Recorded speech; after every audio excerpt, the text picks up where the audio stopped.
آگے آیت ہے محمد الرسول اللہ والذین معہ، محمد صلی اللہ علیہ وسلم اللہ کے رسول ہیں اور جو لوگ آپ کے ساتھ ہیں، یعنی صحابہ کرام، اشداء علی الکفار رحماء بینہم، کفار کے معاملے میں سخت ہیں اور آپس میں رحم دل ہیں،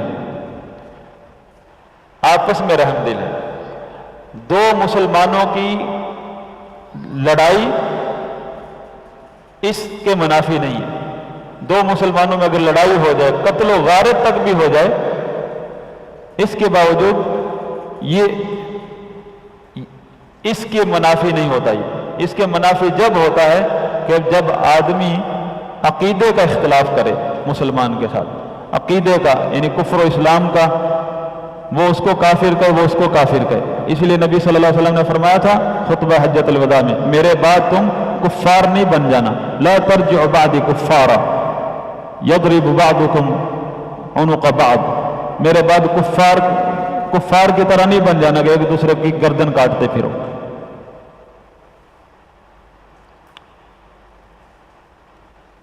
دو مومنوں کی لڑائی قتال اللہ نے سورہ حجرات میں کل آئے گا ذکر کیا۔ یہ اس بات کی دلیل ہے کہ اگر دو مومنوں کے درمیان قتال تک بھی ہو جائے وہ پھر بھی مومن ہے،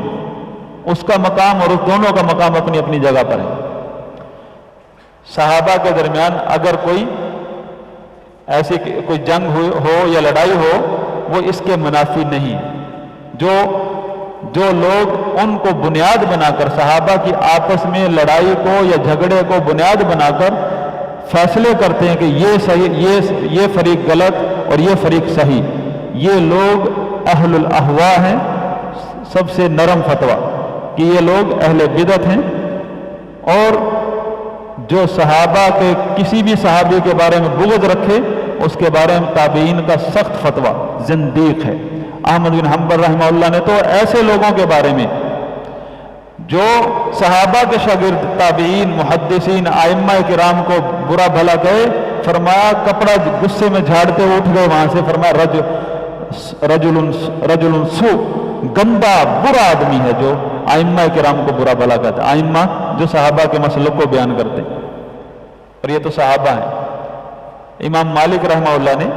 اس آیت سے یہ دلیل پکڑی۔ اس آیت میں ہے اللہ تعالیٰ نے صحابہ کرام کی صفات ذکر کی ہیں کہ یہ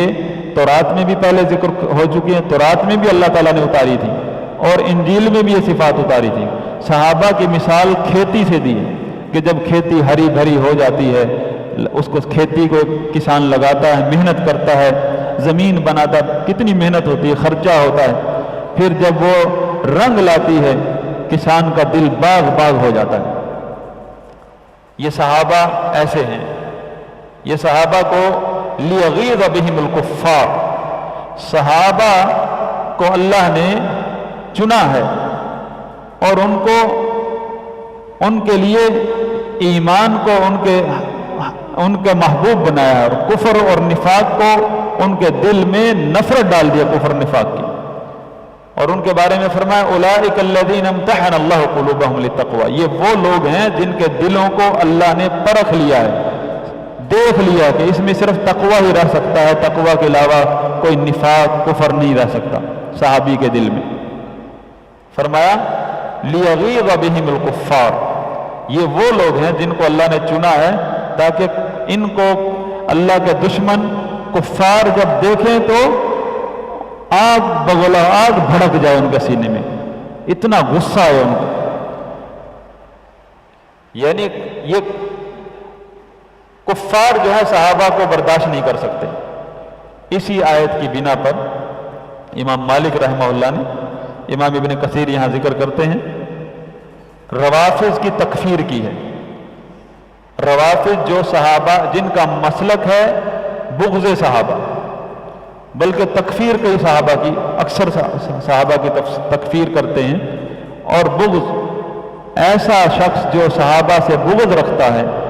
اور پھر تکفیر تک بھی کرتا ہو،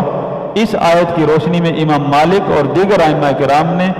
ایسے لوگوں کو اسلام سے خارج ہونے کا فتویٰ دیا کہ ان کے کفر میں کوئی شک نہیں ہے، کیونکہ یہ صحابہ سے نفرت اور بغض صرف اللہ نے ذکر کیا کفار ہی کریں گے۔ اور صحابہ کے بارے میں الگ الگ حدیثیں، مہاجرین کے بارے میں، انصار کے بارے میں کہ انصار کے ساتھ محبت مومن ہی کرے گا اور ان سے نفرت بغض منافق ہی کرے گا، صرف مومن نہیں کر سکتا ان سے نفرت۔ مہاجرین کے بارے میں بلکہ ان کو تو امام بنا دیا، والسابقون الاولون من المہاجرین والانصار، کہ اللہ کو اگر راضی کرنا تو ان کے نقشے قدم پر چلو، ان کے طریقے کو، ان کی سیرت کو اپنا مسلک بنا لو، اللہ پھر راضی ہوگا، ورنہ تم کچھ بھی نہیں پا سکتے، سبقت تو لے گا وہ۔ دوسری ایک اہم بات، رافضی اور شیعہ میں فرق ہے۔ تشیع ایک عقیدے کا نام ہے، بدعت کا نام ہے، یعنی جو شیعہ ہوگا وہ صحابہ کو کافر نہیں کہے گا، وہ صحابہ کو مانے گا، صرف اس میں مسئلہ کیا ہے کہ وہ اہل بیت کی محبت میں اس حد تک غلو کرتا ہے کہ وہ شیخین ابو بکر اور عمر پر ترجیح دیتا ہے، یعنی ابو بکر اور عمر کے اوپر ان کا مقام لے جاتا ہے۔ یہ بات یاد رکھیں، ایک ہوتا ہے مقام اور ایک ہوتا ہے حق۔ اہل بیت کا جو حق ہے وہ سب صحابہ سے اوپر ہے، اہل سنت کا عقیدہ ہے کہ اہل بیت کا حق ہم پر ڈبل ہے، ایک صحابی ہونے کا اور ایک اہل بیت ہونے کا، لیکن جو مقام ہے وہ ابو بکر اور عمر کا ہے، اس کے بعد عثمان کا ہے، پھر علی کا ہے۔ مقام میں اور حق میں فرق ہے، حتیٰ کہ اہل بیت کا حق ادا کرنے کے لیے ابو بکر پیچھے پھرتے تھے حسن حسین کے پیچھے، ان کو اٹھاتے تھے، ان سے محبت کرتے تھے، پیار کرتے تھے۔ کہ اس کی مثال ایسے ہے، دیکھیں والدین کا حق ہے نا، میرا والد ہے بالکل ان پڑھ، بالکل کچھ نہیں آتا، صرف 5 وقت کا نمازی ہے، اور شیخ البانی رحمہ اللہ ایک عالم دین ہے جو میرے ملک کا بھی نہیں ہے لیکن ہمارے اس امت کا عالم ہے۔ مقام اور حق کی بات ہو رہی ہے، حق جو ہے میرے اوپر میرے والدین کا ہے، شیخ البانی سے بڑھ کر ہے، سارے علماء سے بڑھ کر ہے، اس کا حق پہلے ہے میرے والدین کا، لیکن مقام جو ہے وہ علماء کا ہے،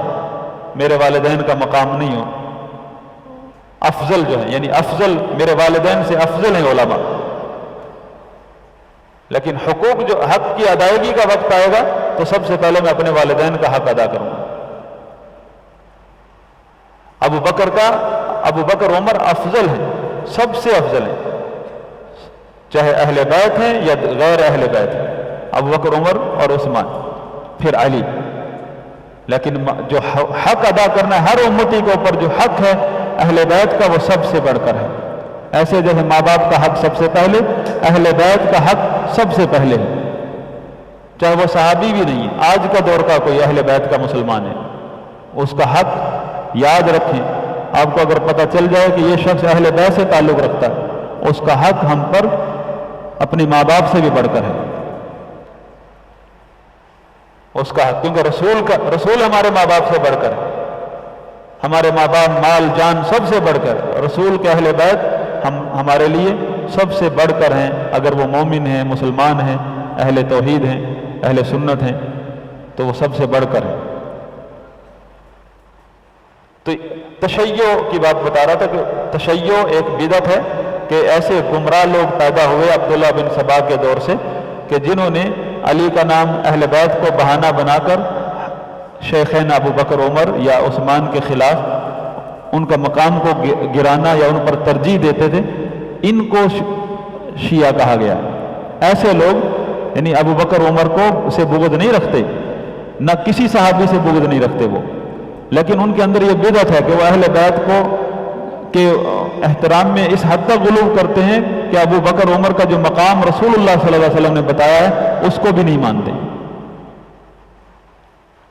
اور یہ لوگ آپ کے اندر موجود ہیں، یہ لوگ اسی لیے آپ کو ملیں گے بخاری شریف میں، ابو داؤد میں، اس حدیث میں راوی شیعہ ہے۔ شیعہ کا مطلب یہ نہیں ہے کالے ایمان والا، شیعہ کا مطلب وہ گمراہ شخص جس کو اہل بیت اور صحابہ کے حقوق کا نہیں پتہ ہے، توازن برقرار نہیں رکھ سکا۔ باقی رافضیت جو ہے وہ ایک ایسا عقیدہ جس کا اسلام سے کوئی تعلق نہیں۔ اگر کوئی شخص ایسا واقعی میں ایسا شخص ہے جو صحابہ کی تکفیر کرتا ہے اور صحابہ سے بغض رکھتا ہے، یا سید عائشہ رضی اللہ عنہ کو نعوذ باللہ زانیہ کہتا ہے، اس کے کفر میں کوئی شک نہیں، اس کا اسلام ہرگز اسلام نہیں ہے۔ ائمہ نے اس آیت سے اس کا استدلال لیا، لیکن یہ ضروری ہے کہ آپ یہ فتویٰ بھی باطل ہے، کافر شیعہ کافر والا، یہ خارجیوں کا فتویٰ ہے، کیونکہ شیعہ اہل بدعت میں سے، اہل بدعت کی تکفیر کس نے کی؟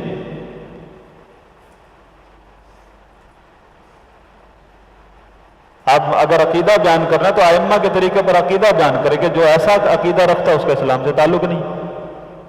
اس نعرے کی تائید کرنا یہ اہل سنت کے مسلک کے خلاف ہے، یہ گمراہی ہے اس نعرے کی تائید کرنا کہ کافر شیعہ کافر۔ یہ کسی اہل سنت عالم کا فتویٰ نہیں ہے۔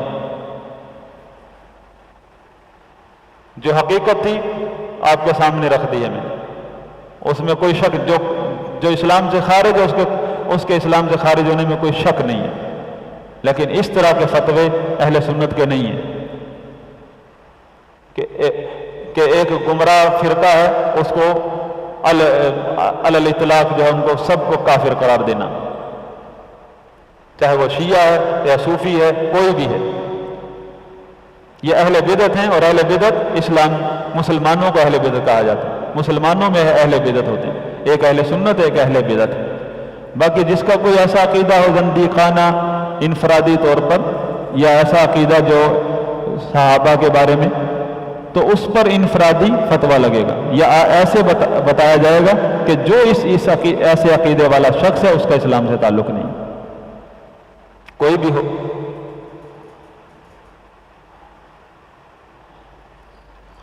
تو یہ جو فتنہ کھڑا ہوا نا اس صدی میں، ایک گروہ شیعہ ایک گروہ سنی، یہ اس صدی کا فتنہ ہے۔ اصل تقسیم ہے اہل سنت اور اہل بدعت کی، ایک طرف اہل سنت ہے اور ایک طرف اہل بدعت ہے سب۔ شیعہ سنی کی تقسیم یہ خمینی نے کی ہے، یہ کسی سنی علماء نے نہیں کی، یہ شر ادھر سے آیا ایران سے، یہ کسی نے نہیں کی یہ تقسیم، یہ فتنہ انہوں نے پیدا کیا۔ مسلمانوں کے جتنے بھی گمراہ فرقے ہیں ان کی تکفیر اہل سنت نہیں کرتے، یہ کہتے ہیں کہ یہ اہل سنت ہے یہ اہل بدعت، یہ تقسیم کی ہے اللہ کے رسول نے، یہ تقسیم نہیں ہے، شیعہ سنی والی تقسیم نہیں ہے۔ ہاں جو شیعہ اس کو شیعہ کہا جائے گا، جو خارجی ہے اس کو خارجی کہا جائے گا، جو صوفی ہے اس کو صوفی کہا جائے گا، جو مرجی ہے اس کو مرجی کہا جائے گا، اور جو اہل سنت ہے اس کو اہل سنت کہا جائے گا۔ باقی جتنے بھی گمراہ فرقے ہیں وہ سب ایک طرف، اور اہل سنت صرف ایک ہوگا، سارے نہیں ہیں۔ کلھا فی النار الا واحدہ ما انا علیہ واصحابی، سبحانک اللہم وبحمدک، اشہد ان لا الہ الا انت استغفرک واتوب الیک۔